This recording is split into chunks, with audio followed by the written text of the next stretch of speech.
Regional Director Saima Wazid, Honorable Ministers and Heads of Delegation, Excellencies, dear colleagues and friends. Good afternoon, and I apologize that I cannot be with you in person, but I'm pleased that my chef de cabinet, Dr. Razia Pense, is there to represent me.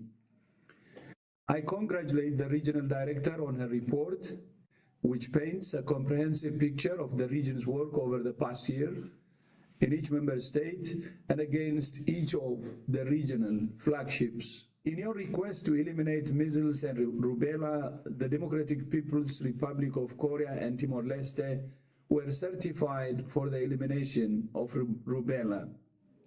And Bhutan is on the way with interruption of rubella transmission for over 36 months. On non-communicable diseases, following the Dhaka Declaration, the Secretariat has supported many member states to develop plans and set new targets for the management and control of hypertension, cardiovascular disease, diabetes, cancer, and mental health. And I congratulate Thailand on becoming one of the first 5 countries in the world to be validated for the elimination of trans fat from its food supply, as RD Saima indicated earlier. The region has also been a star performer in reducing maternal, neonate, and under 5 mortality. Although I recognize there is variation between countries and you still have work to do to reach your SDG targets.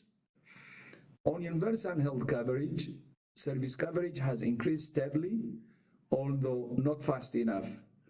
The increase in catastrophic health spending is concerning and requires focused attention.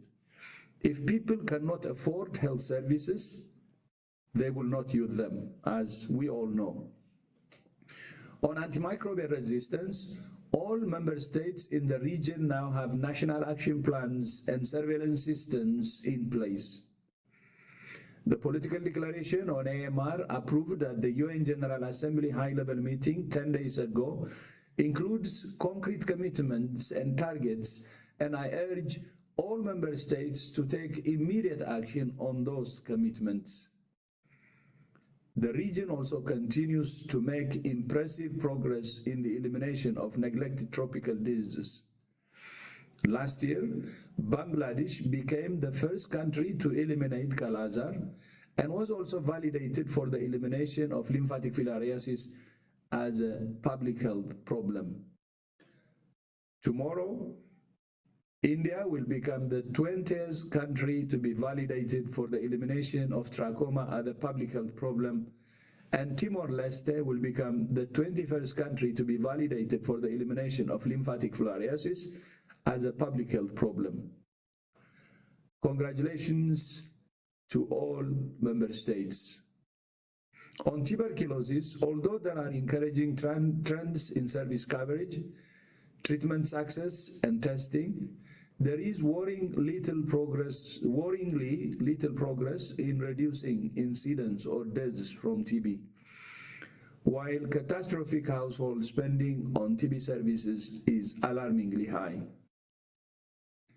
With half of the global TB burden, the fight to end TB will be won or lost in this region.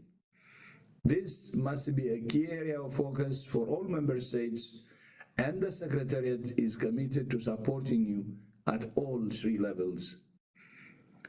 On health emergencies, the threat of COVID-19 has eased, but there were many other crises which you had to contend last year, from outbreaks of cholera, dengue, measles, mpox, Nipah, rabies, and variant poliovirus, to the earthquake in Nepal and humanitarian crisis in Myanmar and Cox's Bazar. As you know, member states made significant steps toward strengthening health emergency preparedness, prevention, and response at this year's World Health Assembly. The adoption of a set of amendments to the international health regulations and the agreement to conclude negotiations of the WHO pandemic agreement before next year's assembly or sooner are major achievements. Although member states have made progress on the pandemic agreement, some of the most crucial issues remain unresolved. I urge all member states to continue listening to each other within the region and beyond, to continue to seek common ground and to conclude a strong agreement by the end of this year. And I believe it's possible. And it is in your shared interest to do so. Excellency Chair, Excellencies, dear colleagues and friends, as we continue to focus on driving progress against each of the regional flagships, I welcome the 5 strategic shifts the Regional Director has outlined in her report.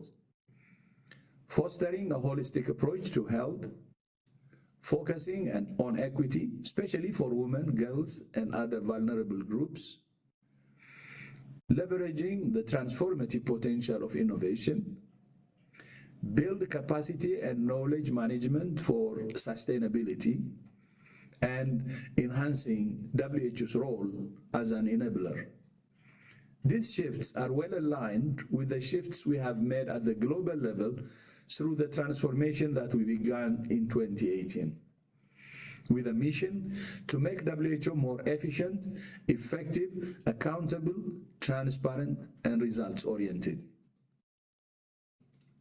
Based on ideas from member states, partners, and our own staff, the transformation is the most ambitious set of reforms in WHO's history, with more than 50 initiatives.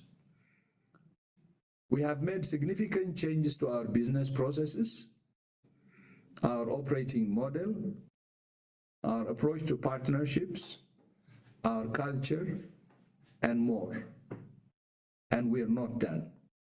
One of our key priorities now is to strengthen our country offices to provide more predictable, more stable, and more tailored support to member states. Together with SAIMA and the other regional directors, I'm committed to consolidating the transformation and building this organization into the WHO the world needs and deserves, the WHO of the 21st century. The centerpiece of the transformation was the 13th General Program of Work. GPW 13 was the first of its kind in the history of our organization, with measurable targets and clear indicators to support countries on the road towards the health-related SDGs. Although we have made progress down that road together, it has not been far enough or fast enough. Even without the impact of the COVID-19 pandemic, we would have been well short of our goals to SDGs, as you know. The lessons learned from GPW 13 have now been incorporated into GPW 14, which member states adopted at this year's World Health Assembly. GPW 14 incorporates lessons from the past, the realities of the present, and our aspirations for the future.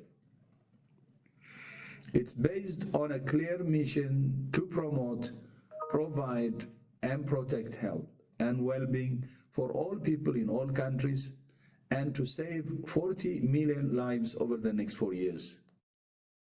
To support the implementation of GPW 14, we have launched the first WHO investment round, which aims to mobilize the sustainable and predictable resources we need to do our work. We look forward to your participation at tomorrow's investment round event, and every member state can contribute something within its means. And every contribution makes a difference, whatever the amount. At the G20 Leaders Summit in Brazil in November, His Excellency President Lula da Silva will announce the results of the investment round. Excellencies, dear colleagues and friends, I leave you with 3 requests. First, I urge all member states to engage actively in negotiations for the pandemic agreement and to complete it by the end of this year. And it's possible. Second, I urge all member states to implement the 14th General Program of Work. And third, I urge all member states and partners to participate in the WHO investment round to support your WHO. Thank you all once again for your commitment to promoting, providing, and protecting health for all the people of Southeast Asia. I thank you. Thank you for watching Health Bulletin. Don't forget to subscribe for more updates on global health and science.